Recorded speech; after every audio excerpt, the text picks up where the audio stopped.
But I tell you, if you have a problem figuring out whether you're for me or Trump, and you ain't black. Donald Trump, we have at 46%. Biden, 44%. And this is significant because this is the first time in the history of our poll that former President Trump beats President Biden, still within the margin of error, but still significant. Yeah, 2019, 2020, when Trump was president, he trailed all of them. This year, he's trailed all of them in our poll. First time in more than a dozen polls we've seen a result like this. Some of the other ingredients that go into that: Biden has long had an advantage over Trump on likability. Look, at the start of this year, 39% said they had a positive view of Biden, barely 30% of Trump. We've seen consistently a gap like this. Now, the gap is gone. 36 positive on both, and actually Biden 1 point more negative than Trump. That's been a significant advantage for Biden. Our poll says that advantage, at least for now, may be gone. And we talked about younger voters on foreign policy, and it's true on a host of other topics. Disaffected with Joe Biden. We have 46% for Trump, 42% for Biden among the youngest voters. The youngest voters in the 2020 election were Biden plus 26. This could be a massive sea change. So I'm not going to sit here and say I'm going to do something that's only going to benefit black people. No.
All right. Welcome once again to the beatzillapdx official show and news break. Welcome once again, ladies and gentlemen. Hopefully you guys are having a wonderful day. Have had a wonderful week. Probably a lot of you are probably about to hang with family over the next few days.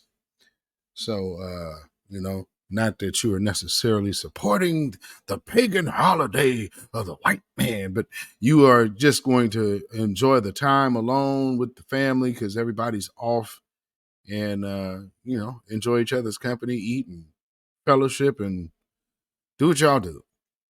Or if you're going to do nothing, then do nothing.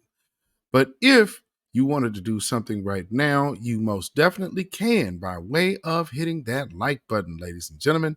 So if you are now coming into this broadcast, please hit that like button. Also share this broadcast out if you would. And then as well, you can subscribe to this channel and you can also become a member of this channel as well. So once again, ladies and gentlemen, welcome to the beatzillapdx official show. I'm your host, Beatzilla PDX officially. And we are talking about Joe Biden needs to throw in the towel. He's just turned 81. So, he's had a birthday. And interesting thing that has recently came out, as you see in this New York Post headline, Kamala Harris says she and Biden will need to earn our reelect in 2024. Now, look at old Clyburn down here. He's just happy. Oh, that's my friend. I mean, and they done did all of this smiling and smiling. And now they're having to do quite a bit while still trying to do a bunch of nothing. So something interesting, which I guess will be a tad bit of somewhat of breaking news, is back out in New York. The governor has made a declaration about she's calling it the Ministry of Truth. Check this out. Today I'm directing the Director of Division of Homeland Security and Emergency Services to develop media literacy tools for K through 12 in our public schools. This will teach students and even teachers to help understand how to spot conspiracy theories and misinformation, disinformation, and online hate. Start talking about what we're seeing out there. Give the teachers the tools they need to help these conversations in school. And by teaching younger New Yorkers about how to discern between digital fact and digital fiction, we can better inoculate them from hatred and the spread of it, and help prepare them for a very fast-moving and often confusing world. Now, this woman is speaking as if there hasn't been a consistent, perpetual history of racial issues in this country. I mean, over the last 60, 70 years, there's been nothing less.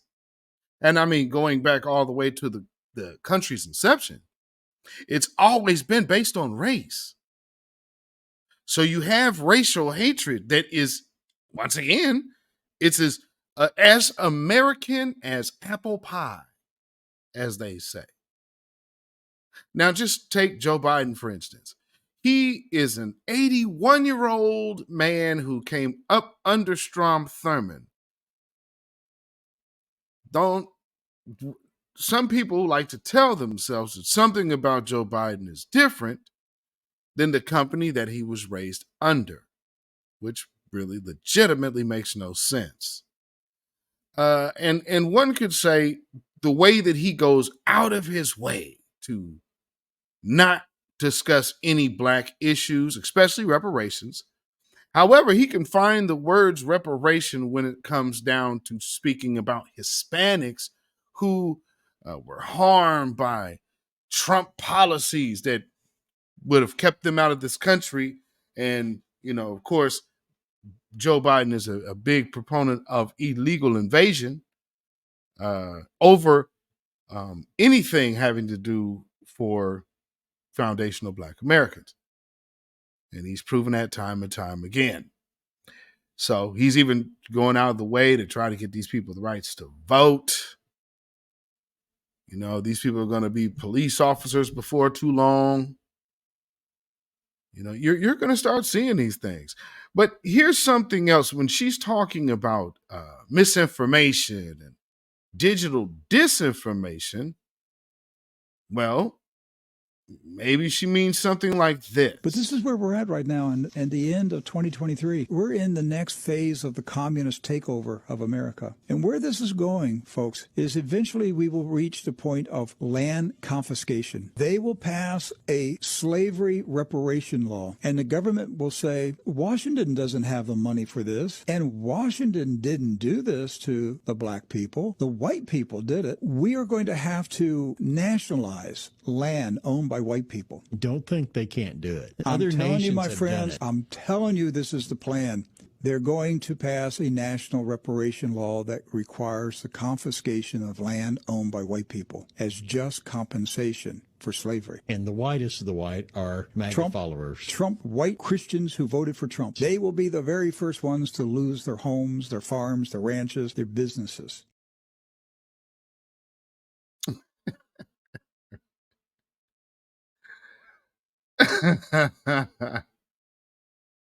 Lord. the cap of it all. I mean, good grief. The freaking cap of it all. They'll just have to give their homes up, and America's just going to come seize their property. And you know who they're going to do. They're going to go get the whitest of the white, the MAGA supporters, that's who they're going after. Now, again, reparations, if you're going to speak on reparations, at least speak on it correctly. But this is like having William Shockley talking about reparations. You just got some white man that doesn't know really what the hell he's talking about. He just know he don't like black people getting anything. So, oh man, woe is me. It's going to be totally unfair, man. Totally unfair. Oh man, they're using race, man. I mean, look at what they're going to do, man. You're going to use race and they're going to get over on us all, man. They're going to come get us out of our houses. And they're like, what type of gaslighting talk is that? But nonetheless, there's been quite a bit. We already had Michael Rappaport and his gaslighting. Well, if people want us to move, then you might have to provide us some tangibles. And contrary to popular belief, it's not just foundational Black Americans that feel that way, but half of Americans say that they're financially worse off since the last presidential election. Half of Americans? It's quite a clip. This article came out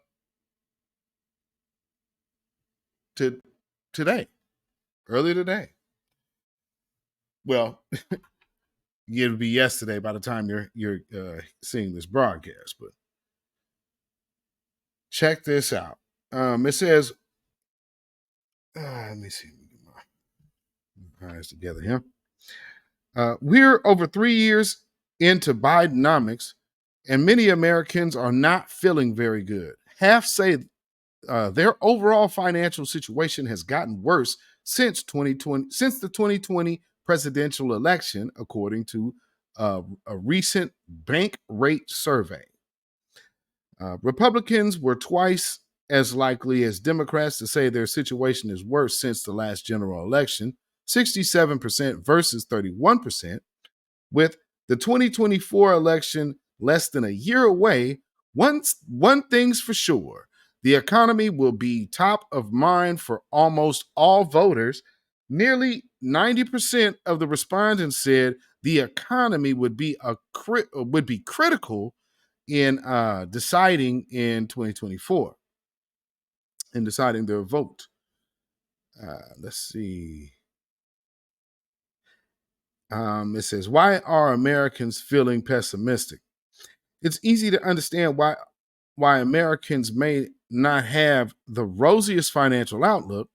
Buying a home feels impossibly expensive.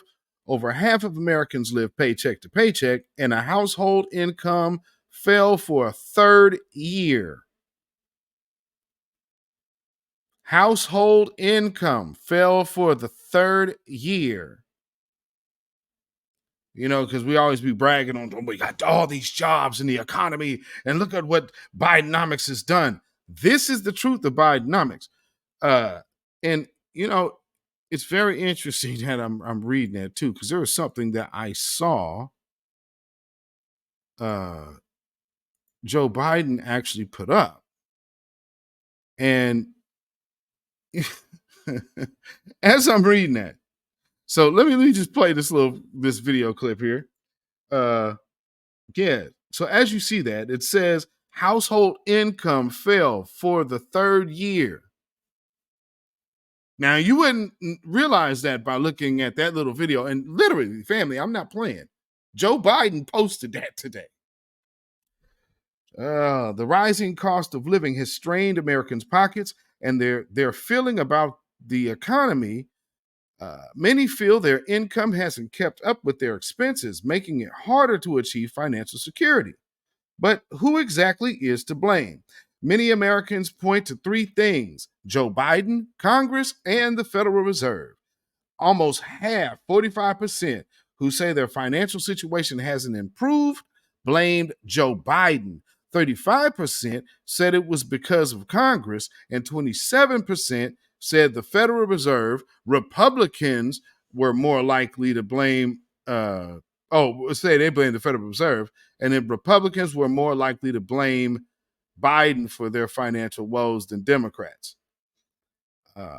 What about Americans whose financial situation got better? It says almost 40% of those whose finances have improved in the past 3 years credit Joe Biden, while only 14% give credit to Congress and 14% to the Fed. Well, that's pretty interesting too, because also remember when they started talking about what Sexy Red's comment on that podcast, talking about how Trump passed out them checks. Well, see, what people don't understand is that was actually Congress. Well, what people are understanding now is that they are blaming the president because he's supposed to be steering the ship. And so if President Biden is steering the ship, then clearly President Trump was steering the ship then. It'd be safe to say.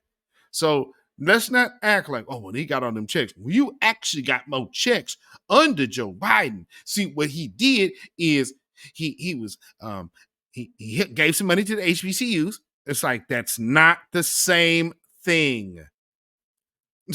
As people that Sexy Red ain't going to no damn college. She don't need no HBCU money. So she was getting checks and people was getting let out of prison. Well, then there's tangibles. See how tangibles affect a person's decisions?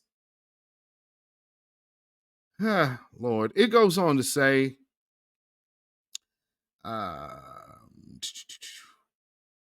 there's a deep dive along party lines when giving credit where credit may be due. 6 in 10 Democrats whose money improved in the past few years attributed to Joe Biden, compared to only 13% of Republicans. The plight of the economy over the next 12 months may help to dictate whether it will be wise or not for President Joe Biden to trumpet the branding of Bidenomics. But there's still a long way to go before the election, before Election Day. Political polarization and the lack of cooperation on economic issues contribute to the sense of pessimism. When Americans witness partisan gridlock, it can erode confidence in the ability of policymakers and address economic challenges effectively. Given sensitivity about the cost of living, whether inflation improves or doesn't, between now and the election will take on added importance. Well, that's very, very true. Let me go back down here. I think that's pretty much the gist of it. There's a little more, but I won't bore you with the rest of it because it's going to talk about the Republicans' pessimism. But I mean, we can. That's just partisan party line crap anyway, and we aren't about either. Because we don't have a dog in that fight. We are foundational Black Americans looking out for foundational Black American issues. And with that being said, that we're only looking out for foundational Black American issues, and people will wonder why we ain't really messing with Joe Biden. Well, this is some of the things that you'll see. Joe Biden's also tweeted earlier today is that both Putin and Hamas are fighting to wipe a neighboring democracy off the map. America cannot and will not let that happen. For our own national security interests and for the good of the entire world. So basically what he is telling you is, regardless of the ceasefire that all you American taxpayers are talking about, I'm going to still give some more money to fund this war in both of these places that ain't got nothing to do with us, and call it American security.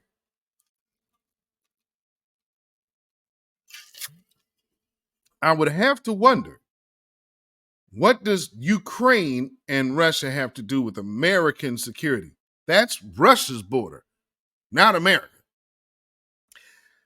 Israel and Palestine. You're talking about two completely different continents. What does that have to do with us? See, everybody wants to rope America in, and America wants to be roped in because it gives America an excuse for more benign neglect policies against Black foundational Americans, or foundational Black Americans, rather. And, there's a reason. And also, what's so odd is the people that they're bringing here.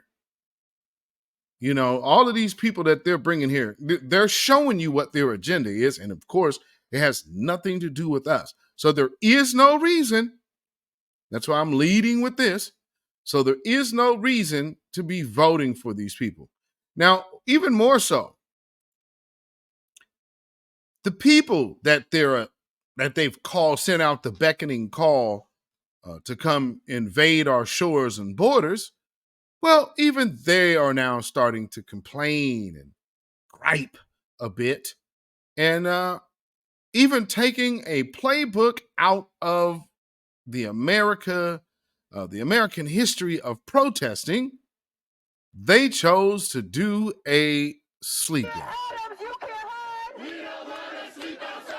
He joined other asylum seekers and immigration advocates with sleeping bags and tents outside of Gracie Mansion Thursday, a 2-hour symbolic sleep-in to protest the Adams administration's legal challenge of the city's right to shelter obligation. Only 1 month, 30 days. The 30 days is finished. Immigration rights activists holding a sleep-in demonstration at Gracie Mansion protesting the mayor's decision to limit shelter stays for asylum seekers. They say this is especially important going into the winter months. 35-year-old Abdullah Dia recently arrived in New York from Senegal for a chance at a better life. Now he'd just like a chance to lay his head someplace for longer than 30 days. Only 1 month, 30 days. The 30 days is finished. Mayor Adams, you can't hide! We don't want to sleep outside! He joined other asylum seekers and immigration advocates with sleeping bags and tents outside of Gracie Mansion Thursday, a 2-hour symbolic sleep-in to protest the Adams administration's legal challenge of the city's right to shelter obligation. Pushing people out into the streets is not going to be the solution. We want the administration to drop the suit on the right to shelter in court. In place since 1981, the right to shelter agreement requires temporary housing be provided for every homeless person in New York City who asks for it. Last month, city officials filed paperwork in court to suspend the requirement, given the number of asylum seekers arriving to New York daily and a shelter system the city says is overwhelmed. Organizers say that expanding access to the city's housing voucher program is one way to ensure that migrants and asylum seekers are in fact sleeping someplace other than a shelter nor the city streets. So that we can have more people come out of the shelters to free up more space for more arriving migrants and more arriving asylum seekers. In response, the mayor's office issued this statement. As we have repeatedly said, a city cannot continue to manage a national crisis almost entirely on its own. It's not fair to asylum seekers, and it's not fair to longtime New Yorkers. Since leaving a Brooklyn shelter, Abdullah has been staying at a mosque, at least for now. They tell me, say, the masjid is for pray. It's not for live. Not for sleep.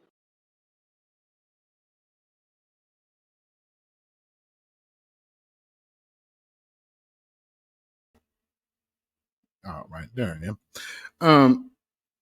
So this dude is all the way from Senegal. That's a long way. And how did he get here? Did he come here by way of all of through this southern migration thing? Because that's pretty interesting, isn't it? People wonder why we ain't really rocking with these folks like that. Yeah. You got all these people coming here to flood the zone to kind of put, thumb your nose at foundational Black Americans issues and our demands. Bring these people here and they turn right back around and protesting on you. And they, like I said, I can't get over the whack-hide. And here they are sitting up here. Well, you got to give me a place to stay. That's not working hard, man.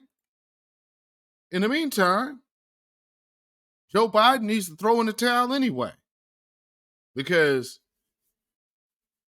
he is 81 years old. And this picture definitely does him justice for all of his years of absolute anti-blackness by way of policy. See, when you want to talk about policy, you want to talk about you want to talk about policy. Benign neglect is a huge one that you can't seem to get over or get around. And see, we're going to touch Ro as Phil Scott calls him, Boulay.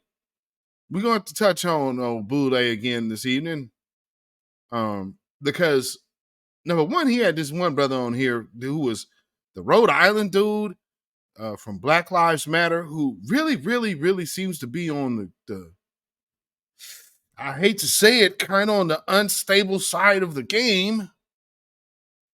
You know, that was just kind of what I observed. It was very interesting. It was very, very interesting. But see, here's the other thing with benign neglect. You have to also show your agenda. And this is where the Democrats are going to go. This is where the bell has been rung, ladies and gentlemen. Okay, well, we got one last pivot. This month, the American people voted to protect our fundamental freedoms, like the right to choose. You put fundamental in the same reference to abortion.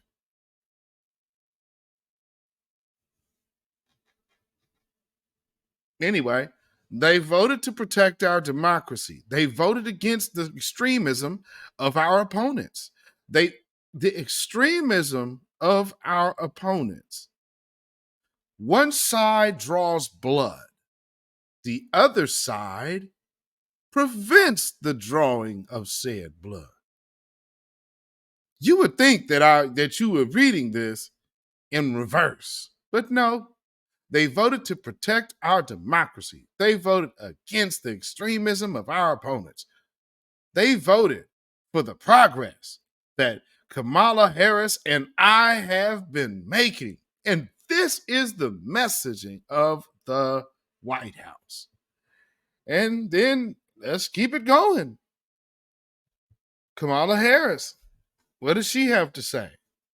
Today, we mark 1 year since the horrific shooting at Club Q, an LGBTQ plus nightclub. Doug and I joined the Colorado Springs community and our nation in honoring those who lost their lives. Everyone should have the freedom to be who they are, love who they love, and live free from gun violence. But to not be outdone, even a word from the White House Daily Liar, Shay Pierre. Today, on Transgender Day of Remembrance, we grieve the 26 transgender Americans who were killed this year. Year after year, we see that these victims are disproportionately Black women and women of color. No one should face violence, live in fear, or be discriminated against simply for being themselves. No one should be. I would absolutely have to agree.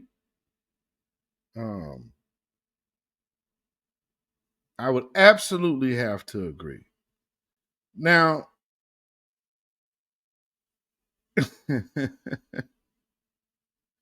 again, going back to the script that they're on, this is what they're pushing. And this is when this afternoon, at the day that this is being taped, Donald Trump is running for president, bragging about how he, quote, killed Roe v. Wade, unquote. Now, the irony the irony in that line itself is a beast. Let's be clear. The only reason the fundamental right has been stripped away from the American people was for the first time in American history is because of Trump. Are you kidding? This was the strategy?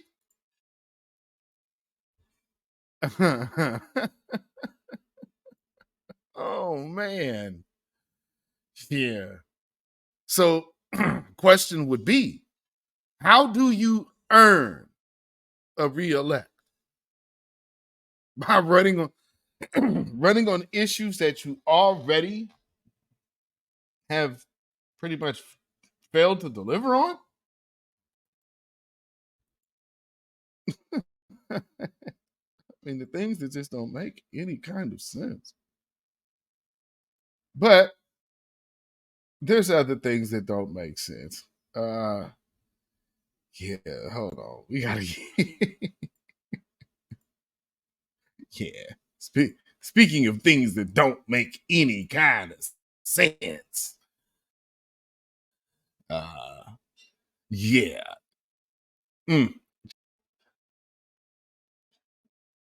Sir Sassalot is back.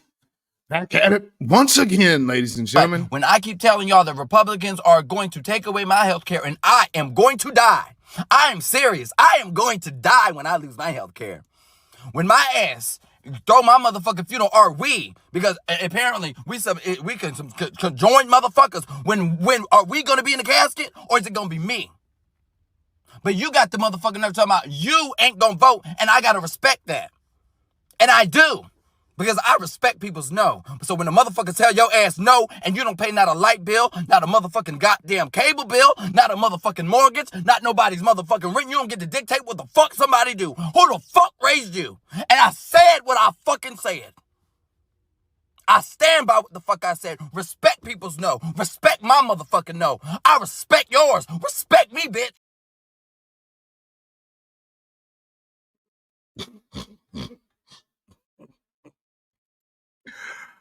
Oh man, my man is spazzing all the way out now, ain't he? I mean, good grief, dude. All of that over the top, all that screaming, dude. What's wrong with you? What's wrong with you, my man?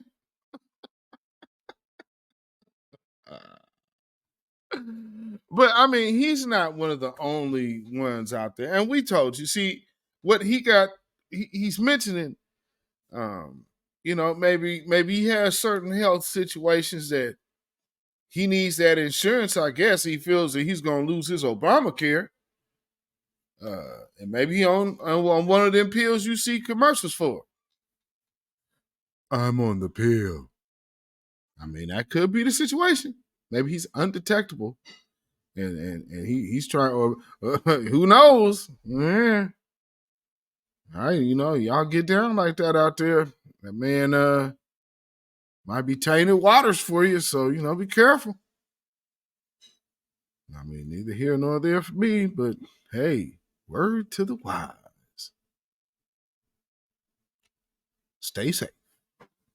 Now, here's this other dude who I guess he was going to try to, kind of cash in on the kind of that fresh and fit wave, because I kind of get that vibe from dude too. But this dude sounds like a straight, absolute Democratic shield that, number one, is posing as a black man. Oh, wait a minute. Hold on. Use the sound on there. Wait. People want the Okay, there we go. People want the tea. People want the people want the bullshit. Right. That's just the straight up truth. Right. And so people are consistently looking at that and seeing it as the gospel. And what they're doing is further perpetuating this misinformation and disinformation campaign. Let's be very real and let's talk. You have these people who are called FBA, the Free Black Americans, and the ADOS, American Descendants of Slaves, that are out there. There are Now, let me point that out. I always tell you, watch out for those people that do that. And notice in this particular case, he lumps, again, as I say, everybody that you will see coming out, lumping ADOS with foundational Black Americans, although anybody who would know anything about anybody like an Yvette Carnell and a Tariq Nasheed and the organization of ADOS don't associate with the lineage representatives that would identify with foundational Black Americans, because it's not a group. Those are people of the same lineage of ADOS that just simply identify themselves by a different term and title. But when you start breaking down lineage, then you start saying, okay, well, it's the same lineage-based understanding. But when it comes down to the organization and the political structure of an ADOS, then that is something completely different than people just identifying in a certain way and saying, we need this as a collective, because we're not an organization. We're a group of people, a nation of people sitting here in America who have been nothing but harmed by American domestic policy. I don't need to talk on no foreign policy because we're not foreigners. We are domestic Black folk. We are from this land, indigenous Black folk, foundational Black Americans. It's simple. Where you identify yourself as Black, and Black ain't got no standing in the law. The standing in the law does not change as one from being from not being. If you are a man, then you are a being. That means you have to be identified as some kind of way. You cannot now say this person is invisible. And being invisible or not, if you're a man, then you're not property. Not in this stage in the game. At one point in time, that absolutely, of course, was the case. That's why we're owed reparations today. While you heard the man before talking about, oh man. Now, I want you to listen to what he's about to go into on what really his problem is. Because when I first heard this, I was like, oh, okay, there it is. People who are actually. Oh, remember, by the way, he's not Black. Black who are paid actors, a part of that. There's people who actually have bought into that because they're uneducated. And then there's other people who are actual white people who go on social media and get stock images of Black people just so that they can talk. Blackface. Digital blackface, just so that they can talk and say that they're a Black person. That's a shot at Jason Black. That's a shot at Jason Black. I mean, now, who is this dude? 3+1 Media. Never heard of him. Both hairlines. Well, one ain't even got no hairline because he's not even Black. And then this dude over here, clearly not Foundation Black American. Hate the Biden-Harris administration because they've done nothing. And what happens is that the people who are uneducated, who don't know, through no lack of their own, think it's real and buy into that bullshit. Because that is what is amplified. And these people, by the way, hate Black immigrants, don't think that Black immigrants should have any of the rights that are afforded to people here in this country. And that's a lie. And illegals shouldn't have any rights because they're here breaking the law. Their right is to be deported. The American public is under zero obligation to take in illegals. That is a strain that is already proven to be detrimental to the growth of this country's people. But nonetheless, this guy here, who's not Black, by the way, they don't like other Black immigrants and they don't think the right to see what he's really talking about. Because he can't really go there and he doesn't need to. But he's trying to open up that everybody reparations thing. And no, sir, that ain't it. That the people who are uneducated, who don't know, Think they're through real. no lack of their own, think it's real and buy into that bullshit, because that is what is amplified. And these people, by the way, hate black immigrants, don't think that black immigrants should have any of the rights that are afforded to people here in this country, and they feel that they should be at the forefront. And here's the reality of the situation: you have the Marcel Dixons, you have the Candace Owens, you have these other paid actors that are consistently propagating the misinformation campaigns that are out. Sir, Marcel Dixon is a whole congressional candidate. What are you talking about? He ran for Clyburn's seat. What are you talking about, fella? So you see, look at how he's trying to downplay things, right? And I'm sure some of y'all might say, well, hey, man, how you know he's actually impersonating a black man? Well, catch me on the business of being black with Tammy Mack on Fox Soul TV.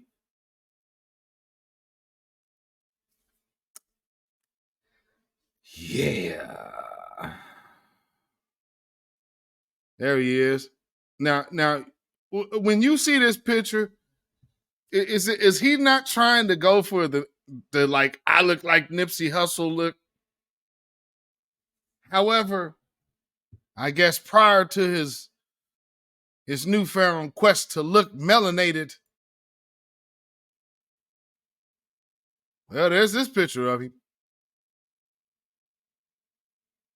Just as Indian as can be.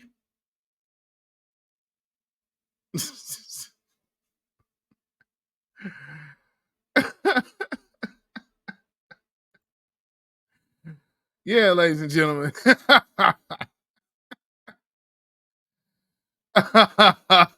Yeah, you don't even like other black people, son. Yeah, that's right. See, they're not even liking other black people. Yeah. They hate black immigrants. They don't feel all these other black people. Dude, you are not black. This dude ain't even black out here talking on our what we should be and our rights. What's wrong with him? But that's again, when we talk about tethers, that is tetherism on 1,000. Because you perpetrate, he like what's Mindy Kaling's brother over there posing to be black, never posed to be white. Oh, and very quickly, pause for the cause.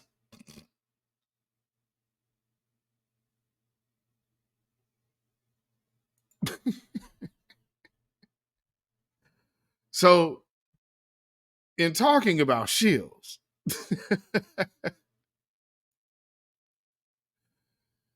oh man, we got to see, we seen the two jilted shills there, one posing as black, but it kind of made me wonder when I seen him, like, what other Indian do I know besides Mindy Kaling's brother that passes himself off as a black person? So I'm not going to sit here and say I'm going to do something that's only going to benefit black people. No. And I'm sure somebody out there like, you know what, you bound for that. She is black. I mean, her father's from Jamaica.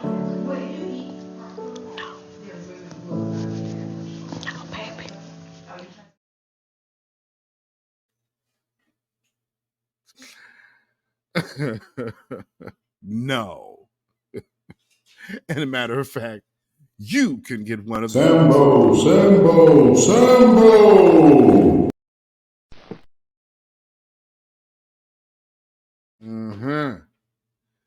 Now, let me see. Let me get back up here. Bear with me 1 second. All right. Okay, let me see. Where do I want to start first? Is there some things that Roland Martin said that I need to chime in on? I just want to see what part I want to start. First, you know what? There is a little TikTok. I think I'll pivot to this TikTok video, and then we're gonna go in on Roland. Where is it at? Do I have it in here? Okay, hold on. Bear with me once. Oh crap! Oh, I knew there was something else. Oh yeah, I gotta turn the sound off. I can't show you. Lord. Okay, so in the realm of people, you know, talking about our culture and how we don't have culture, like that video I played the other day with that African who said FBA brother was trying to push up on her at work, and I don't talk to African American men. Say, please, I don't believe that story is true, unless it was like Percy Earle at your job or something. But family, we get copied on every level. And it's so funny now that everybody's trying to say where this cultural influence came from. And because again, you talk about Black culture and Black music and dance. Think about this, how far it goes back. You're going back to the plantations. Well, now you have Asian sororities that are really, really out here trying to do their thing like the sisters.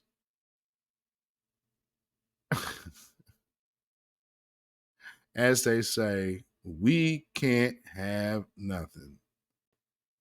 But, I mean, hey,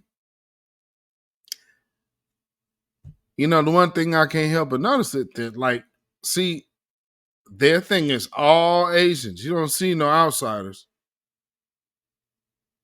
Y'all notice that? So when they doing their thing, it's still all Asians. So they're jacking something, but they're not integrating it. You understand what I'm saying? Like you're just so you're willing to take something, but we're just gonna take it over here. That's like a locust. You understand what I'm saying? That's locust behavior. They say culture vulture. Good grief. I mean, culture vulture for real. Lord. Lordy me. All right. So as y'all see, them jacking everything. Oh, I can't show y'all that over here. If y'all seen my Twitter page, there's a video of what appears to be a soccer game from somewhere. And there's a woman in the crowd who has something in her hand and a small spoon with what appears to be some white substance of some sort. And she promptly puts it to her nose and takes a sniff. Who knows what it could have been? It could have been candy of some sort. With that being said, there's this video that popped up on TikTok. And now, for all intents and purposes, this guy is right pretty much on the money. One thing I want to explain is sometimes, especially for a lot of the Biden sexuals, the hard-headed Biden sexuals, here's the truth. Sometimes they have to hear the truth from a white man because there is nothing nothing that they hold value in coming from their own. Black person in the United States during the Jim Crow era faced second-class citizenship, disenfranchisement, barriers to voting, barriers to education, barriers to employment, and barriers to housing. Then we had the 1964 Civil Rights Act and the 1965 Voting Rights Act, which stated we could no longer do any of this. We could no longer discriminate based on race. So in 2023, what is the only group of people that we can legally discriminate against? We can legally relegate to second-class citizenship, create barriers to voting, barriers to education, barriers to employment, barriers to housing. If you answered convicted felon, you are absolutely correct. In 2023, a convicted felon is the only group of people that we can legally do all this to. Now, do you believe it's a coincidence that 1 in 3 black males carry this label as convicted felon, as opposed to 1 in 17 white males? If you answered yes to that question, let's take a look at what's happened since the dismantling of the Jim Crow laws. We've had a 700% increase in our prison population. We've gone from 300,000 inmates to as high as 2.3 million. Now, I do believe we're back down to about 1.8 million today. We had the law and order agenda, which was an increase in police spending and a decrease in school funding, which created the school to prison pipeline. We also had the war on drugs, which we now know was a war on people. We had the 1986 Anti-Drug Abuse Act, and we had the 1994 Crime Bill. Now, the 86 Anti-Drug Abuse Act differentiated between rock cocaine and powder cocaine, which we know predominantly impacted the black community. And the 94 Crime Bill created harsher sentences, lengthier sentences, and minimum mandatories. We also know that those policies were ushered in and written and all proudly done by your president, Joe Biden. Happy birthday, Joe Biden, from the black community. Thanks a bunch. That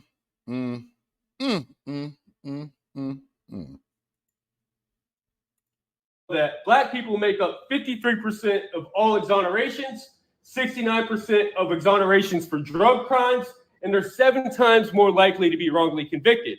So when I seen all of this, I realized that racism in this country never ended. We have a systemic issue. Bam. There it is. And speaking of systemic issues, this is the other thing they're pushing right now. I just showed you that. Right?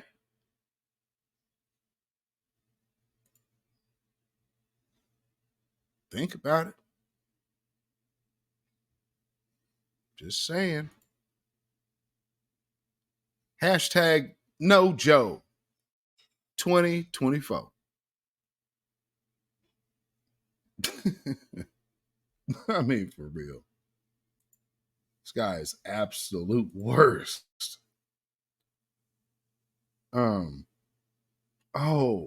But let me let you hear this little brief rant.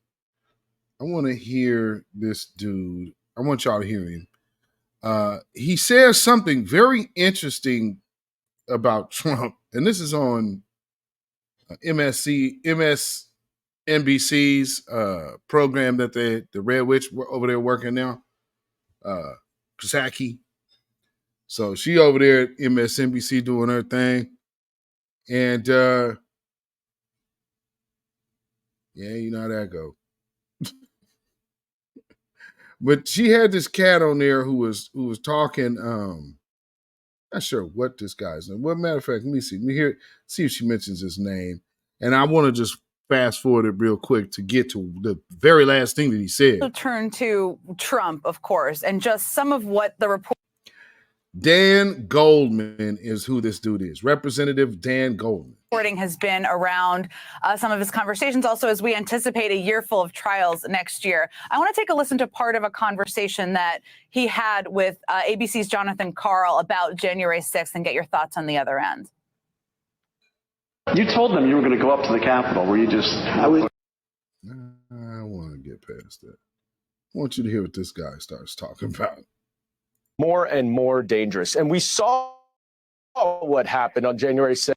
More and more dangerous. And we saw what happened on January 6th when he uses inflammatory rhetoric now, and his recent Truth Social post is incredibly, incredibly scary for anyone that might be trying to work in government. And it is just unquestionable at this point that that man cannot see public office again. He is not only unfit, he is destructive to our democracy, and he has to be eliminated.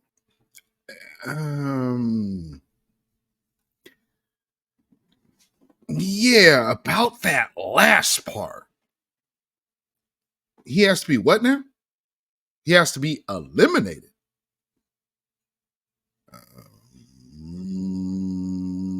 Okay.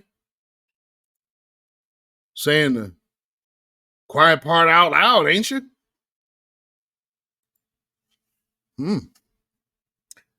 Wow. You talk about them not wanting to leave office. I mean, well, good grief. Listen to how they're talking. Good Lord. Okay, so let me I'm gonna skip through this because this is this self-made millionaire dude that was on Roland Martin's channel. Look at this dude's face. So I'll give you the audio.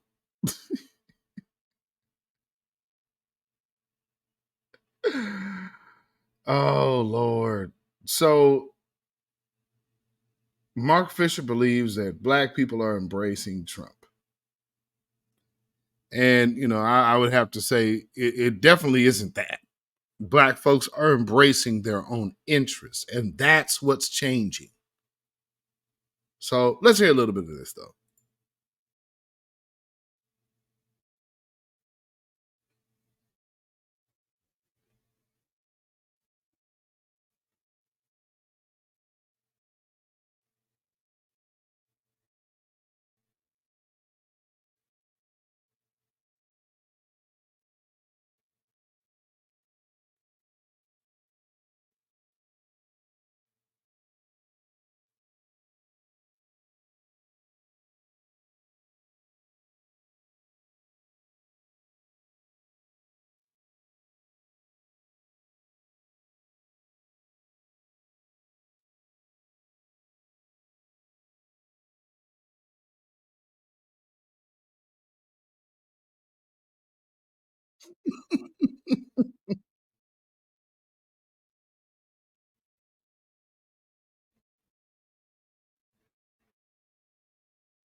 Oh.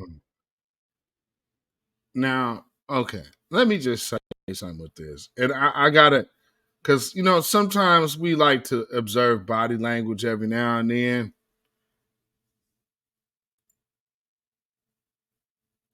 Oh, and I don't think I had the sound on. Oh, doggone it. I didn't have it on. Oh, Lord. But let me show you something. So he's talking to this cat, believing that, in fact, there we go. He's talking to this dude, and he's like, yeah, you know, he believes that Black people are embracing Donald Trump. That's not true. This dude used to be with Black Lives Matter Rhode Island, but he's one of them get in where he fit in, get on when he can type cats. And it almost appears as if he is kind of dejected in some kind of way. It's real odd. And so let me go back and just play you a little bit of what was said. Oh, okay. Well, here, but even before I do that, let me just show you. Look at dude, like his posture, and he's in there talking to Roland Martin. Now that hairline is very suspect, but he just doesn't have the look of confidence at all. And now here the lack of confidence. Factually wrong. When I say you can't, and then when you get hit with facts, you want to hopscotch on to the next thing. I brought up contracts, and I gave you the number of federal contracts. Trump said, I'm gonna do $500 billion with black people. It's only $560 billion total federal contracts. That was a flat out lie. You fell for the okie doke. And so I walk you through. You're touting this $90 million HBCU plan. He said he's gonna do. He said what? He's gonna do $500 billion. That was the platinum plan. He was going to do $500 billion to black businesses. When the federal government only spends $560 billion total for everything. So how in the hell is, if the federal government is spending $560 billion total, he just gonna go, I'm gonna give $500 billion to black people? I can tell you what, I didn't hear that. I never heard. I'm not. You didn't hear it? No, listen. I didn't hear him say I'm gonna, because it's no. It's in the plan. Okay. The plan that you brought up. The platinum plan. Now, if he said that he's going to give $580 billion. No, he says $500 billion. $500 billion to invest in black people, right? Where's it coming from? That's a good question. You damn right, it's a good question. And now, like, and it ain't coming from the federal government. What I'm saying is, like, with a lot of things, he made shit up. I can't speak for him. Now you can't speak for him. I can't speak for him. Oh my God. I can't speak for you. I can tell you based on facts. What I know, experience, you literally what I read and see. Have not. This dude obviously got to be a tether. I'm sorry, he has to be a tether. Because, okay, we gonna walk this one back. So, so as much as you just heard, because really this was kind of my point about this particular interaction. Because he ain't really saying nothing. Roland Martin picks on people, and he definitely knows the weaker-minded individuals to invite on his broadcast for debates. So he knew what he was going to do, and he must have already have had interactions with this dude just to know how timid he is. So just look at dude's posture. You understand what I'm saying? And Roland Martin kind of using him as a whipping boy or a whipping tool to say, yeah, see, every black man out there talking about you don't want to vote for Joe Biden and you don't want to vote for the Democrats. See, a vote that's going to not go for Joe Biden is just going to go to Donald Trump. And if Trump get in office, well, see, now you ain't never getting what you want. Now, what you talking about? You want tangibles? You want reparations? I mean, now look at my man. Look at my man. And look at his body language, man. This dude obviously either is just intimidated or maybe even kind of going through an emotional crisis of some sort. Because something now, yeah, I just want to. Okay, so yeah, you heard all of that. Yeah, so okay, so yeah, look at this.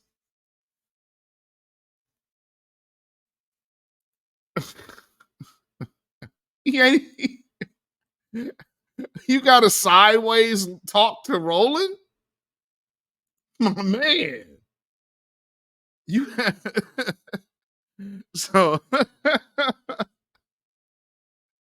Roland sassy bullied him. Roland sassy bullied him. And then watch, my man gonna kind of flame out. And historical sources, empirical evidence, what you the facts are. That's what I can do. I can't speak for him. Mark, I feel for you, brother. I know you've gone down some rabbit holes, but listen, you ain't cited any facts. You haven't cited any of that. What you've thrown is stuff out that's easily disproven. Easily. Let me say something, Roland. Okay, final comment. Because I got to go to my black lawyers next. Because we're fighting these Trump federal judges who want to get rid of the Voting Rights Act. But go ahead. It's important to understand that, most importantly. Oh, my bad. My bad. I need to put on some Marvin Gaye because this is some bullshit. Go right ahead. Most importantly, we're trying to pivot off of the Democratic plantation. We're trying to make a pivot from this hold. How about you pivot to facts? This hold. How about you pivot to facts? That this party has on my people. How about you pivot to facts? That's so destructive to my people. How about and my you community. pivot to facts? That's what I pivot to. You literally. Now, Trump is the alternative. No, he's and not. I support him. Dude, you literally That's called, the most important thing. called the January 6 people dissent.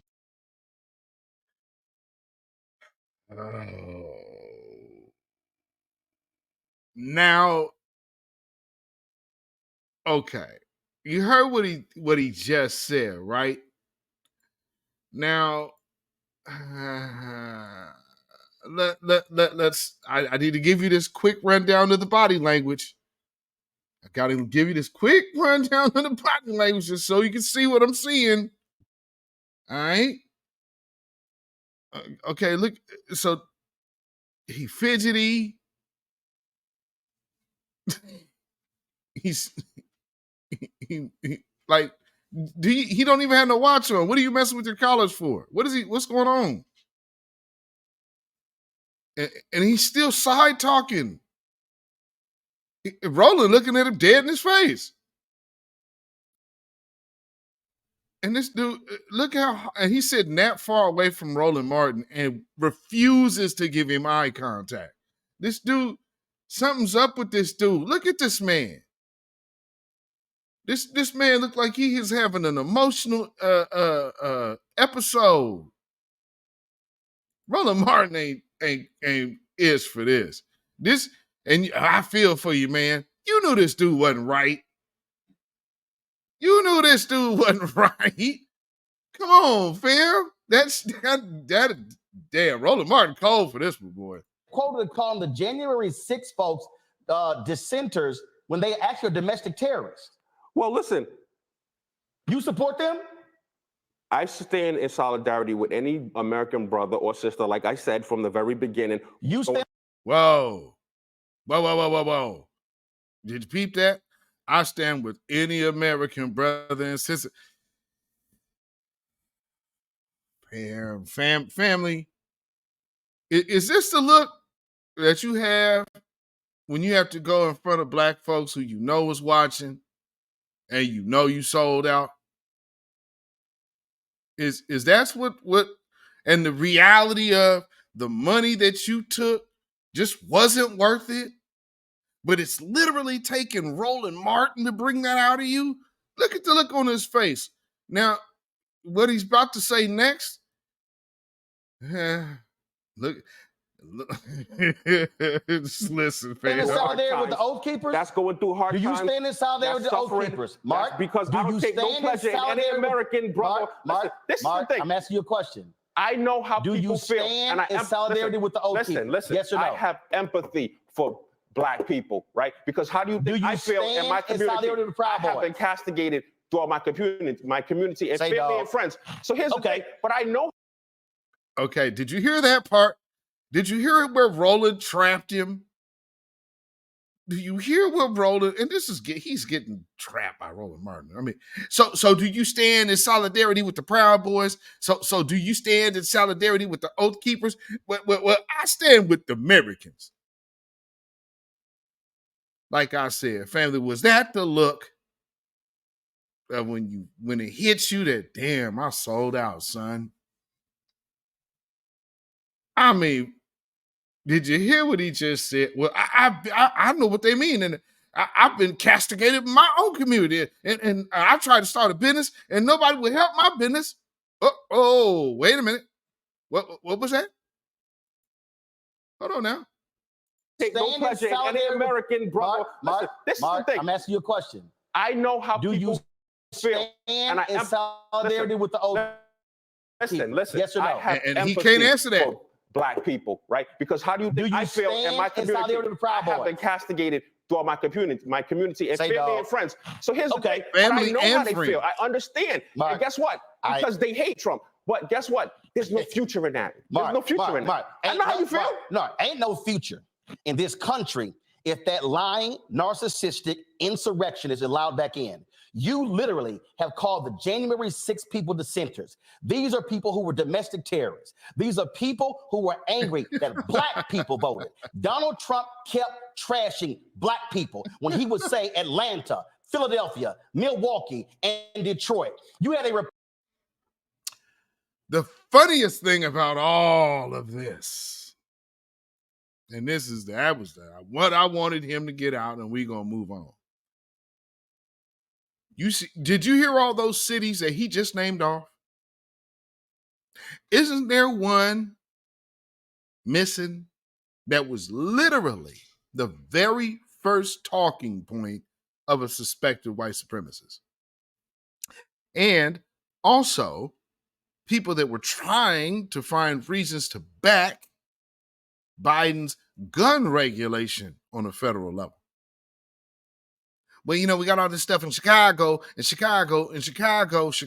all of a sudden, he don't know where engine number 9 at.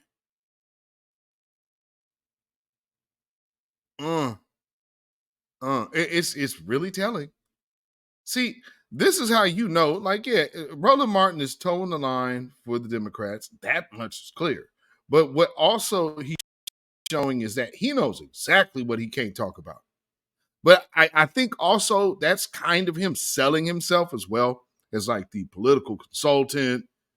So, see, BDB, I can Negro whisper. See, now what you don't understand, see, you need somebody that can get in contact with and get the pulse of the young black men. See, I can relate, and I have a platform. And see, if y'all think I'm lying, that's what his objective is, well, just 24 hours after that debacle that you just heard, oh, he had some more to say with his friends now. He got friendly company in the building now. The thing here, Mondale, and now you're seeing the rest of the story. It's sort of like, this reminds me of black men and number one, a family. Who? Mondale, your mama named you after Walter Mondale? I mean, because your name, ain't no, when have you ever heard Mondale? Lord. You know, die-hard Democrat. Supporting Stacey. Well, when the numbers were run after the election, they actually show what the numbers actually were. And what national media does, one outlet picks up on another outlet, then another outlet, then another outlet. And then what black people who don't do their own research, they just read what's in mainstream and then come and repeat it on their podcast, on their shows, as if it was fact, as opposed to actually checking their own facts. Okay, so right there, right off the rip, insult to basically that reference, you can go ahead and just accredit that to a direct shot at all of the black grassroots. And then you guys, you know, you don't have the good sense to decipher the information for yourself. Although, you know, I absolutely witness all of you in even these politicians' comment threads, and you seem to know what you're talking about to me, and you're interacting with these people here. I don't know. I guess maybe Roland misses those interactions, you know, because too many people are tweeting fools. Oh, so again, y'all just don't understand because, you know, you're not educated enough and you don't follow enough politics. Yeah, I mean, listen, we've been dealing with this idea that 20% of black men will vote for Republicans since Lee Atwater presented it in 1992 as his goal. Family, you thought I was lying. That Negro's name is Walter Mondale Robinson, founder of the Black Male Voter Project. I'm sorry. at this stage in the game, we ain't gonna be able to trust you if you named directly after some white man. That's not gonna work. I think last time people trusted a Fitzgerald, and now we got our brother over here doing 30 years in Florida. You're free ozone. You know, that the way that whole thing went down, and people say what they want to, but you know. Shit. I have my speculations. So yeah, like I said, free that brother Ozone. That brother absolutely defended his life from a would-be ambush. And just because he survived, he has to now do 30 years, which is absolute total injustice. And that brother needs to be home. Now let's hear more from the Afrocentric looking brother with the absolute white man's name. To reach 20% of black men. That was the Republican, when he was the chair of the Republican Party, that was his goal then. And every 2 or 4 years, we hear it pop back into the mainstream. It happened in 2020. They said 20% of black men will vote for Donald Trump. We saw polls from black posters and white posters all saying the same thing. But in actuality, just like you said, on November 4th, there'll be a lot of mainstream articles all quoting an exit poll saying that this many black men increased Republican. But in actuality, when there are deep dives like what Pew and Brookings Institute did after 2020 and 2022, you actually see that Republican support from black men is decreasing. Here's the problem, Roland, and you know this more than me. The people they're calling on not representative of the black men who don't normally participate in election. Unfortunately for them, that's a majority of black men. Listen to what I'm saying. What? What? So I guess now you can start to understand. When everything is laid out plain, you be like, okay, I follow what you're saying, brother. Okay, I got it. And then what he just did right there, yeah, let's revisit that, because I've listened to this a few times and I'm like, hold on, is you deliberately being confusing? Or was this an accident? Just like you said, on November 4th, there'll be a lot of mainstream articles all quoting an exit poll saying that this many black men increased Republican. But in actuality, when there are deep dives like what Pew and Brookings Institute did after 2020 and 2022, you actually see that Republican support from black men is decreasing. Here's the problem, Roland, and you know this more than me. The people they're calling are not representative of the black men who don't normally participate in election. Unfortunately for them, that's a majority of black men. Listen to what I'm saying. 70% of black men across this country that are already registered are what the world calls sporadic or non-voters, meaning they voted in 1 out of the last 3 elections, presidential elections. I'm glad he had to clarify that. So you have all of these registered voters. See, listen to what he's saying. That's a huge amount of registered voters. That is an enormous amount of registered voters, not illegals, not. I don't have the right. That is excluding felons. That is an extreme amount. And just to think, to have a benign neglect policy. That's not a critique of black men.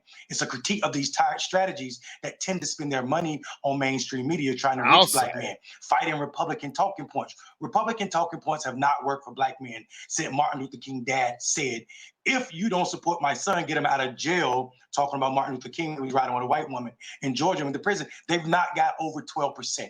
Never.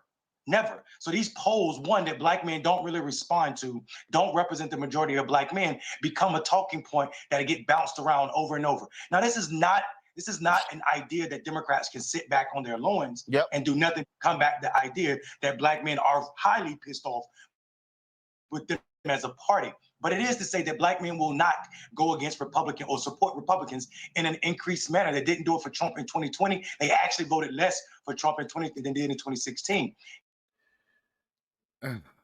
So, okay. And this is what makes things like this so bad. You get some Negro like this to start coming out here and talking. Now, see, it isn't all bad. See, everything isn't all lost. See, what you have to understand to do, you just got to get the messaging different. What you need to do is just go ahead and spend some money with some grit. So basically, Roland Martin has this guy on because he has a whole organization as well. He's a voter outreach, one of those groups. So they both over here trying to get them some money. All right, so this is what all of this talk is leading into. See, what they're not doing, the old, tired, white demographic looking at the black demographic, that's just not going to cut it anymore. Well, you need to get more in touch with the people. And that those old black media consultants and political consultants just can't do it. They don't have, notice how they keep making references to those positions. This ain't about nothing else but him looking to get these cats trying to finagle them some real money out the DNC. But I mean, again, ain't nobody listening to him, but keep listening. Here's what will happen though. We will see a repeat of Virginia 2021 where black men sit out elections as a protest vote. And people think that is a lazy or pathology that exists in black men. But it's now, what did he just say? Remember when they was talking about, tangibles, no votes, tangibles, no votes, tangibles, no votes, tangibles, no votes? Huh. You guys don't even make no noise. Ain't nobody thinking about you. Well, it seems to be the topic of conversation on Roland Martin today. Well, how about that? How the tides have turned. So now you're saying black men are pissed off. But see, y'all stuck on stupid. And see, again, just so, and Roland Martin, he still can't help himself. Well, I mean, black folks just, man, you know what black folks do? They just go to YouTube and then they go look at mainstream media and then they just go right back to their YouTube and go, if you don't cut it out. It's not. We know after every election cycle, the way you increase somebody's participation is if they feel themselves in your messaging, if their culture is represented in what you're saying. This idea that we can continue with the same white consultants that brought Bill Clinton in office using a slightly different version of the Southern strategy to isolate black voters as 2023 way of winning elections will always piss black men off. This is why we see the need to persuade black men is not about candidates. That does not work. If you go to black men talking about this candidate is going to save you or this election is the most important, you've already lost the right to be considered a. Now, hold on to what he just said. Now, he literally is on Roland Martin's broadcast, speaking to Roland Martin at the present moment. And he is telling Roland Martin the exact strategies he cannot use. Of the Southern strategy to isolate black voters as 2023 way of winning elections will always piss black men off. This is why we see the need to persuade black men is not about candidates. That does not work. If you go to black men talking about this candidate is going to save you or this election is the most important, you've already lost the right to be considered a trusted messenger. What's necessary is you talk about what's likely, what's possible under this candidate, what's possible under this election. That works because black men are issue voters. So when I hear people say stuff like what we hear in this brother's messaging, it's wrong. First of all, majority of black men that are sitting out elections aren't even worried about college debt because they don't have it. Right. Majority of these brothers don't even have college degrees. That's not what they're bitter about. This is this so-called self-made millionaire.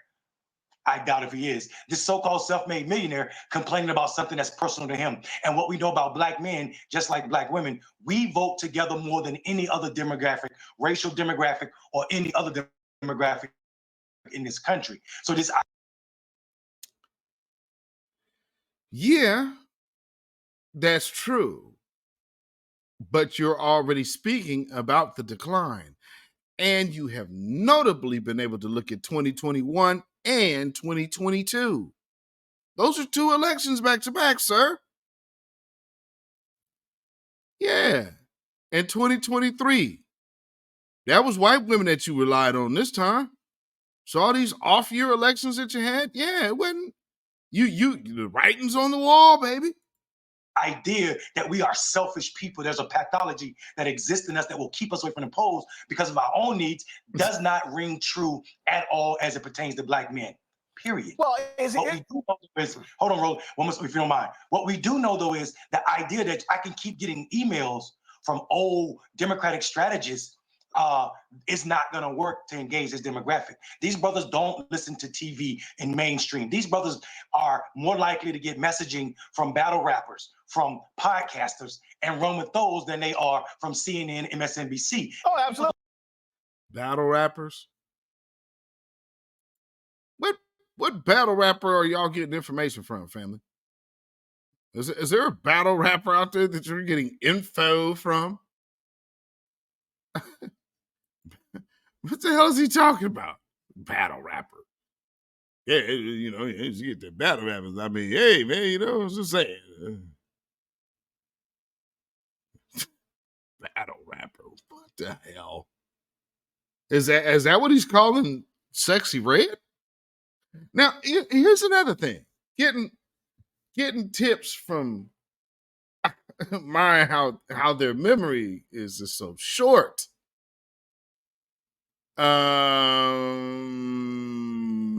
Cardi B.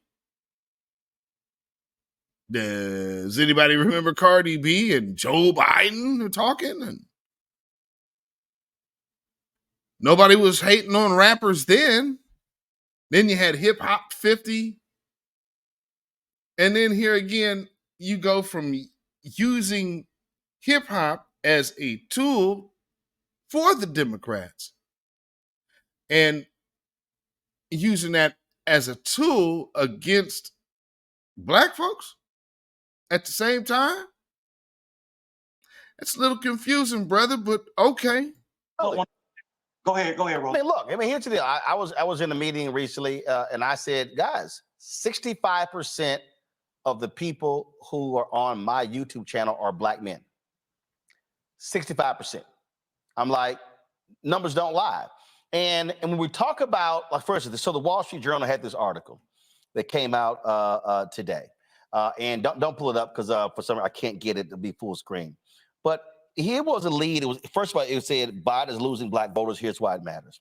It said when Michelle Smith voted for President Biden in 2020, she thought he would help people like her, a Black mother working 2 jobs and raising 3 teenage boys in North Philadelphia. Now she says she won't vote for him again, citing higher prices, skyrocketing rent, and a feeling she has been left behind. Quote, I really did think he was going to help people in my situation, said Smith, 46 years old, who earns $12.50 an hour, working as a home health aide and makes Instacart deliveries for extra money. It's like all of them talk a good game until they get elected. And so then she says she's likely not going to vote. Now, here's the deal. I'm not dismissing what her reality is. What I am going to say is this: who was supporting $15 an hour? And who wasn't? Who blocked it? Okay. Now, like I said, hang on what that brother said about the strategies that he can't use. The Democrats cannot use this strategy anymore. You will lose. As soon as he gets done reading the sister statement in the article, he immediately pivots right back to doing exactly that. He can't help himself. This is how you communicate to Black folks. Okay, well, first let me ask you this. Who was against minimum wage at $15? Who was for it, and then who was against it? I mean, now, okay, the sister is simply stating I had expectations for my vote. I had expectations I would see something different because this is what he's promising. And besides, all of you guys are telling me that the sky is going to fall if Donald Trump gets 4 more years. So here we are, and life ain't all that grand. Life ain't all that great, and finances are jacked up, and food prices are out of this world. Gas is ridiculous. Yeah, I guess. Well, see, that minimum wage has what to do with what if you're not doing anything about inflation? So, and Roland Martin's smart enough to know that, but so he's going to play a lowball game and ask this sister some stupid question because he's way more intelligent than to be asking something so asinine. He knows the answer to that already. But see this, but it's a moot point because there really is nothing there. This is how you know Joe Biden is a bad candidate. Who blocked the child tax credit? You can't even get that mess out good. We talk about the reality is we talk about there was $100 billion in Build Back Better that was going to deal with housing. Joe Manchin was the ones like, nah, pull that out. No. Now, again, with that, remember, here's the thing that Roland Martin seems to always like to leave out. You know why a lot of those bills didn't pass, Roland Martin? Because they had a whole bunch of a different agenda loaded in those bills and money for those agendas. So every bill that you kept taking to the Republicans to pass, other than money for Ukraine and all of these other people, when it really came down to do for the people, you kept front loading all of those bills with agenda madness. Teach the kids, we need to get this for young trans rights. We need to start making 5-year-olds be able to get trans pills. I mean, no. And you don't tell the American public that this is why they were rejecting it. Oh, those MAGA extremists. Family, you better go take a look at some of these bills they keep telling you they can't get passed. Did you do the research? You do the research. Like I said, we went through that CRT thing. It's like half the stuff they put in there got nothing to do with black folks.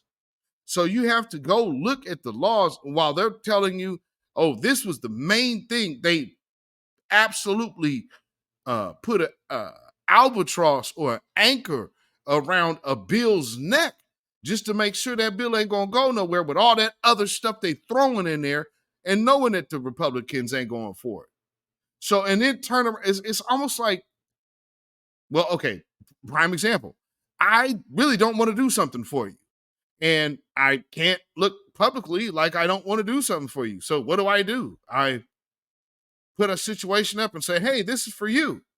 But I know the other side that I'm working with, they ain't gonna go for none of all of this other little stuff, janky stuff I done stuffed in this bill. So I got a guaranteed win either way because you believe that I literally did something for you. And then you say, well, I made some effort. That's right. I made effort, and effort was effort. And so, it ain't nothing. It's effort. Speaking of that, I gotta play you this other part because this not really actually literally talks about effort. I've been seeing all of these stories everywhere, how Biden and the Democrats, they're in trouble when it comes to the black vote. Poll came out showing some 22% African-American, I think it was African-American He's men in denial. supporting Donald Trump. Over the weekend, go to my iPad. This individual here, this Al-Haj Gil Chenault. So it says self-made black millionaire, real estate investor, blah, blah, blah, blah, blah, blah. So what he did was he posted this clip on his Instagram channel, and it featured some comments by Van Jones. Pull audio up. little bit deeper among black men, Trump actually wins by 3 points in this poll, 49 to 46. Shocking. It's shocking. First of all, overall, the Biden-Harris coalition could be called the Humpty Dumpty coalition right now. Just falling apart. Just falling apart. The Latino vote on the ground, the youth vote on the ground, the black vote on the ground. This is not good. Now, there is a year to turn it around. But the black male, that's a stunner. Black women have been in the lead, but black men haven't been that far behind. I think you've got a constituency that is losing hope and looking for change. There's a lot of the things that black men were voting for didn't happen yet. Nothing yet on voting rights, nothing yet on police reform, nothing yet on criminal justice reform. So a lot of those issues that were important for black male voters haven't been addressed yet, and the economic pain is real. The last thing I'll say is a lot of black male voters are non-college working folks. And some of the stuff that is non-college working, that's working for white working class guys, can also work for black working class guys. But you can't just expect for black men to stand in long lines or black women to stand in long lines, get nothing done on policy specifically to them, and then stay in this coalition. So this individual, just want to let y'all understand. So this is what he posted. The Democratic Party has been taking black men for granted. Biden has done little to advance the standing of the black male. Economy is horrible. Home prices and interest rates are high. Wages are not keeping up with inflation. Black male unemployment is still disproportionately high. No criminal justice reform, no real action or accountability on police brutality shootings, no student loan debt relief, and now he's using taxpayer funds to commit genocide on Palestinians. Just a few reasons why black men are abandoning Biden. Now, guess what, y'all? I had some time this weekend. Because the reason I took some time because, one, I can't stand lies. I can't stand what people said. Now, if I was on that panel with Van Jones, I would have actually pushed back real hard. I know, Of course cool. you would have. But I would have said, Van, that's course, bullshit. Roland. Because, see, when you say nothing has been done, that gives the impression that nothing has been done. Facts. So first and foremost, and this person on this page, I literally laid this person out by saying, how can you say nothing has been done on student loan debt relief when 3.9 million Americans have had $127 billion forgiven on student loan debt relief, and Republicans are against all of it? Now, I don't know anyone who has student debt relief. I don't know anyone. Family, if you are watching this broadcast right now and you actually legitimately know a person that has got this student debt relief, please let me know in the comments. I would love to know, or let me know if you're live in the chat. Let me know. I mean, good grief. Good grief. Now, it totals 1.6 trillion. Biden tried to forgive all of it. How was he stopped? The Supreme Court. So to say he made no effort is a fundamental lie.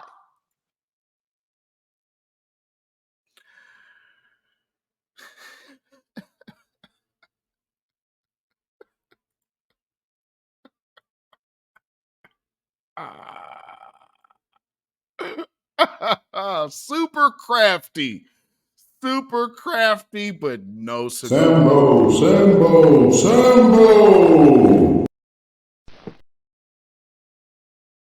Oh my goodness. And that's pretty much all I needed to play for that. He said, yeah, so you actually say he didn't make no effort? Effort? I thought his job was getting it done. He didn't make an effort? An effort. All right. A is for effort. Give Joe Biden a participation trophy. Woo! Man, he kind of almost did. He kind of almost done it. I mean, he didn't really get anything accomplished that he said, but I mean, you can't say he didn't actually try. I mean, what about all them Republicans that just stopped all of that? I mean, man, what happened? I mean, good Lord. It is, these people are exhausting. You understand me? Exhausting. Oh, and before I get out of here, Yeah, I don't know if this is breaking news or not. I'm still trying to confirm this story, but we'll give it breaking news. And, you know, it is what it is. Oh, so y'all remember the man that Sheila Jackson Lee was cussing out that I played? I played the video here. It is said that the staffer who was called the fat ass stupid idiot by Congresswoman Sheila Jackson Lee is no more. And reports are that after this, few days, not too far along after this incident happened, it's reported that this brother took his own life. And maybe that's because he felt that Sheila Jackson Lee was a job and the dream job that he was really waiting for. And got in there and she was like, mother, y'all some dumb. I'm just like, Lord. And, you know, he probably was over there, oh, you know, Mama Sheila. Oh, Mama Sheila, Mama Sheila. Well, Mama Sheila must have broke his heart. Yeah, that was a bit rough. But I mean, again, not like she would care. I mean, because she's part of the Congressional Black Caucus. And this is something that I'm sure they don't want to talk about too much because of how it went down. But it's like, you know, the treatment of her aide, you know, it reminded me of another individual.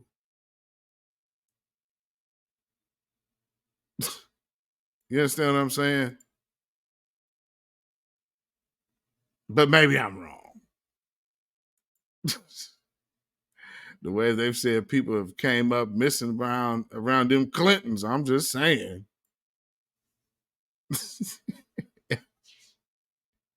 I mean, really, am I far off when I... This is how she answered the phone when they took out Muammar Gaddafi. Because, I mean, do y'all remember what she was saying? I mean, maybe I need to get them clips, refresh y'all memory. I mean, boy, that woman was gleeful. We conquered, he's dead. Something to that effect. Like, this woman, really? Like, we came, we saw, he's dead. Something to that effect. That's your Clintons and all of these people that y'all be looking up to. That's a whole world leader that at the same time didn't have any beef with America. He's over there trying to do his thing. His beef with America is that America's too busy trying to poison his land. But like I said, we'll give you a closeout refresher. I want you to do a goddamn thing. I want you to have a fucking brain. I want you to have read it. I want you to say, Congresswoman, it was such and such date. That's what I want. That's the kind of staff that I want to have. So some stupid other motherfucker did it, and I don't have the information. Nobody sent me the information. I need to ensure my schedule. And, you know, if boo-boo did it, shit-ass did it, fuckface did it, and nobody knows a goddamn thing in my office, okay? Nothing. I gave it to you. Your job was to get it on the calendar, imprint it in your brain, or send me the information back saying, Congresswoman, I made sure that the Ovi Duncan-Tell event that you gave me for so-and-so date at 7 is on the fucking calendar. Not to, Jerome has it. Okay? So when I called Jerome, he gonna be sitting up there like a fat-ass, stupid idiot talking about what the fuck he doesn't know. Okay? Both of y'all are a fucking F. It's the worst shit that I could have ever had put together. Two goddamn big-ass children. Fucking idiots. Serve no goddamn purpose. Ain't managing nobody. Nobody's respecting them. Nobody gives a shit about what you're doing. And you ain't doing shit. And this is an example of it. I gave it to Jerome. This is not child's work. Okay?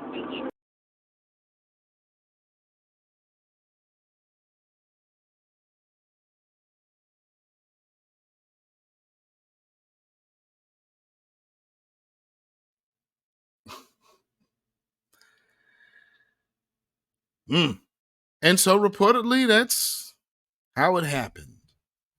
So I guess Jerome was so shooken up that he had his own resolve, and, you know, the rest is history. But, you know, rest in peace to that, brother. If the story is true, you know, sorry to hear about that. And condolences to his family members, and shame on Sheila Jackson Lee. Babylon is fallen. Babylon is fallen. Let it fall, and let us rise. Can you dig it? Yes, indeed, ladies and gentlemen. Thank you once again for tuning in to the Beatzilla PDX official show. This is the Midweek Report, the News Break edition, and the title of this broadcast is Joe Biden needs to throw in the towel. Hashtag no Joe 2024. But I'm sure that there will be some people to say, well, we still think that Joe Biden got something for us better than that Trump, because I mean, at the end of the day, Trump, man, we'll be back in chains. Trump been off for 4 years. That means the society of America has broken down so much that they would all of your friends, your white friends, just let you go right on off up into slavery, huh? Just because of one man, huh? Guess we can't really get down to truthanizing and philosophizing with y'all, because you guys are asleep and going to sleep for good. And I'm telling you, as a psychologist, I'm not going to be able to psychologize all of them on the corner. Some of them going to sleep for good. And I'm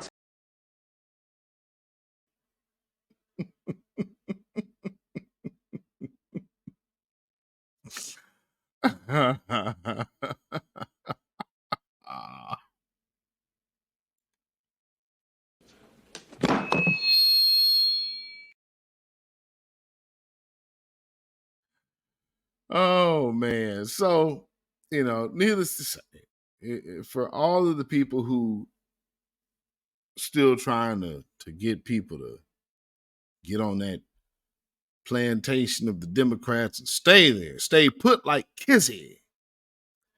Well, you know, I would have to say that most people are rejecting that sentiment right now. And rightfully so, you should, because there is no reason to want to participate in your own benign neglect, which has only been proven harmful to you and your community. You rightfully so should reject it fervently. But, you know, there's always those that be like, real man, y'all tripping. Now, see, y'all, you know, I don't know why y'all think that we don't need to vote for this man now. I mean, I really don't care. All I know is Trump is racist and Trump is bad. And, well, Joe Biden is 81. And prodigy of Strom Thurmond, Jim Clyburn. All he does is break out catfish nuggets and butters his biscuit.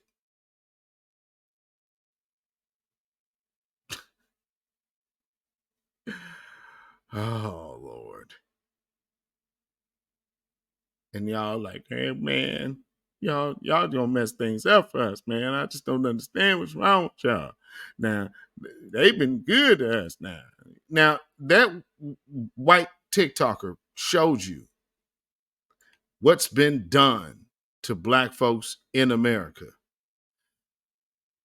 This video tells you what Joe Biden's plans was for America today. This country is doomed. It is doomed, not just because of African Americans, but because by 2040, this country is going to be minority white European. You hear me? Minority white European. And you guys are going to have to start working more with Hispanics, who make up a larger portion of the population than y'all do. So if you are of the mind that we should still be in support of that, well, I speak for myself, Beatzilla PDX official, and the Beatzilla PDX official show. Those of you in the chat, the comments, grassroots, voices, new black media, I think it's safe to say I speak for all of y'all when we proudly dedicate this song to y'all boot-licking shines.